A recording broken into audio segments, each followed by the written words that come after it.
किसी व्यक्ति के निर्माण का स्वर्णिम समय यौवन काल होता है, जिसमें वह आने वाले लंबे जीवन के लिए शरीर, मन और आत्मा का निर्माण और विकास करता है।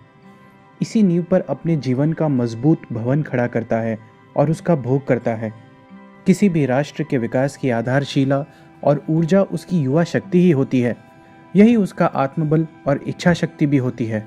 इसीलिए कहा गया है, वीर भोग्य वसुंधरा।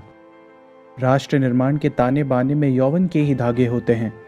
अतः जो राष्ट्र अपनी इस ऊर्जा का संरक्षण और संवर्धन करता है, वह विकास के उच्च शिखर पर पहुंचता है।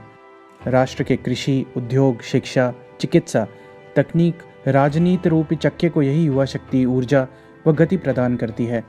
यह राष्ट्र की रगों में बहने वाला गर्म खून है, जो उसे चैतन्य और प्रगतिशील बनाता है। भौतिक व आध्यात्मिक दोनों के विकास में इसी ऊष्मा का तप सक्रिय रहता है। इतिहास साक्षी रहा है कि जब किसी राष्ट्र की धुरी लड़खड़ाई है, युवा शक्ति ने आगे आकर अपने पुरुषार्थ से उसे सुदृढ़ बनाया है।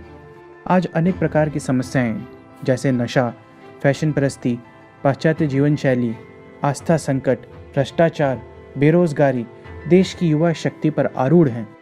आज युवा शक्ति को आत्मबोध एवं अपने सांस्कृतिक गौरव से परिचित कराना समय की मांग है। वर्ष 2011 की जनगणना के अनुसार हमारे देश में 35 वर्ष तक की उम्र की 65% आबादी है।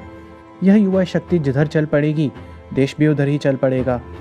अतः देश का भविष्य अब युवाओं के हाथ में है। यह युवा शक्ति ही राष्ट्र शक्ति बनकर राष्ट्र को समृद्धि, उन्नति एवं प्रगति के मार्ग पर ले जाएगी। युग ऋषि पंडित श्रीराम शर्मा आचार्य जी ने युवा की अद्भुत परिभाषा दी है। युवा वो है असंभव जिसके शब्दकोश में नहीं, जो बाधाओं को चीर कर अपना मार्ग बनाता है, जो परिस्थितियों का दास नहीं, उनका निर्माता, नियंत्रणकर्ता एवं स्वामी है, जो भाग्य नहीं, अपने कर्म पर विश्वास रखता है, जो उमंग, उत्साह, जोश से जीता व सुनहरे भविष्य के सपने देखता है, जो स्वयं सब कुछ करके गौरव अनुभव करता है और विश्व में कुछ अनूठा करना चाहता है। असमंजस व अवसाद की स्थिति से गुजर रही युवा पीढ़ी को दिशा देने का काम एक चिंतक ही कर सकता है। नमस्कार। वर्ष 2006 में देव संस्कृति विश्वविद्यालय के दीक्षांत समारोह में पूर्व राष्ट्रपति डॉक्टर एपीजे अब्दुल कलाम व श्रद्धेय डॉक्टर प्रणब पंड्या जी, जो विश्वविद्यालय के कुलपति भी हैं, मिले और इन दोनों चिंतकों ने मंथन किया कि युवा पीढ़ी को एक सृजनात्मक मंच देने की आवश्यकता है जो राष्ट्र निर्माण में सहायक हो। यहीं से दिया की नींव रखी गई।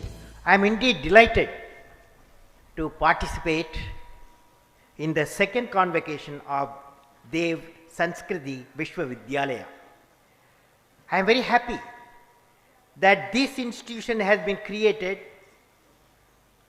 with a motto of developing the divine culture, which is of utmost importance to us while we are on the path of transforming India into a prosperous, happy and peaceful society. We have the responsibility of transforming India into a developed nation before the year 2020. It is an endless journey through knowledge and enlightenment.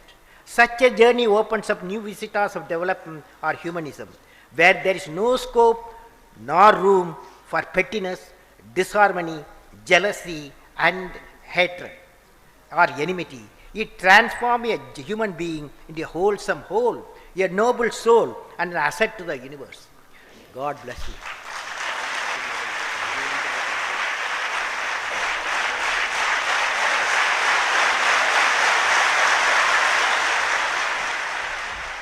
जिस तरह एक दिया अंधकार को दूर करने की क्षमता रखता है, दिया भी इस देश के युवा मन से अंधेरे को दूर करने का स्वप्न लेकर चला है।